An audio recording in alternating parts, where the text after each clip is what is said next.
Life में कभी ना कभी एक ऐसा पल आता है जब लगता है कि अब क्या करें, अब इसके आगे तो कुछ भी नहीं हो सकता है। बिजनेस, लाइफ या गोल से संबंधित समस्या हमारे सामने ऐसे खड़ी हो जाती हैं कि हमें आगे का मार्ग ही नहीं दिखाई देता है।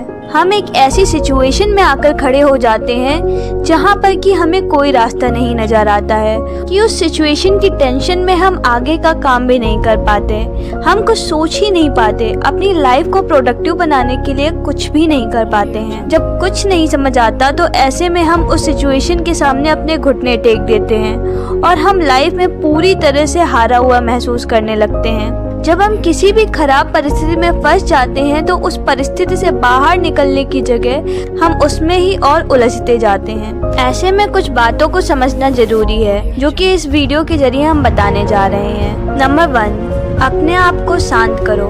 अगर आप लाइफ की किसी भी ऐसी सिचुएशन में फंसे हैं जहां से आपको कुछ समझ नहीं आ रहा है तो सबसे पहले खुद को शांत कर ले, क्योंकि ऐसे कंडीशन में हम दिमाग से बहुत सारी नेगेटिव बातें सोचने लगते हैं और बेचैन होने लगते हैं। अपने आप को शांत करने के लिए आप मेडिटेशन का सहारा ले सकते हैं। अपने आप को थोड़ा रिलैक्स करने के लिए किसी शांत जगह पर जा सकते हैं या फिर थोड़ा सा रेस्ट कर सकते हैं या फिर काम सा म्यूजिक सुन सकते हैं। इससे आप खुद को शांत कर पाओगे, आप अंदर से हल्का महसूस करोगे और अपने बारे में और अपने फ्यूचर के बारे में अच्छे से सोच पाओगे। नंबर 2, निराश मत हो। चाहे आपकी लाइफ में किसी भी तरह की प्रॉब्लम आई हो, पर आपको निराश नहीं होना है, क्योंकि निराश होकर आप अपने आत्मविश्वास को ही कमज़ोर कर दोगे। इसीलिए उस सिचुएशन को अच्छे से समझकर उस पर सॉल्यूशन निकालने की कोशिश करो। आप चाहो तो अपने किसी करीबी इंसान या अपनी फैमिली मेम्बर की हेल्प ले सकते हो, उनको अपनी बातें शेयर कर सकते हो और उनसे सलाह भी ले सकते हो। नंबर 3, अपना परीक्षण करो। जैसे कि मैंने आपसे कहा है कि जब कुछ समझना आए तो आप लोगों की सलाह या उनकी हेल्प ले सकते हैं।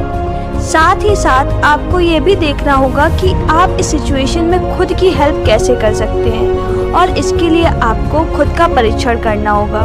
खुद की परीक्षण का मतलब आपकी कमियों और खूबियों के बारे में लिखो, अपनी हॉबीज़ के बारे में लिखो, आपने क्या स्किल्स है उसके बारे में लिखो, अपनी लाइफ में आए सक्सेस के बारे में लिखो और साथ ही फेलियर्स के बारे में लिखो। फेलियर्स होने का रीज़न भी लिखो।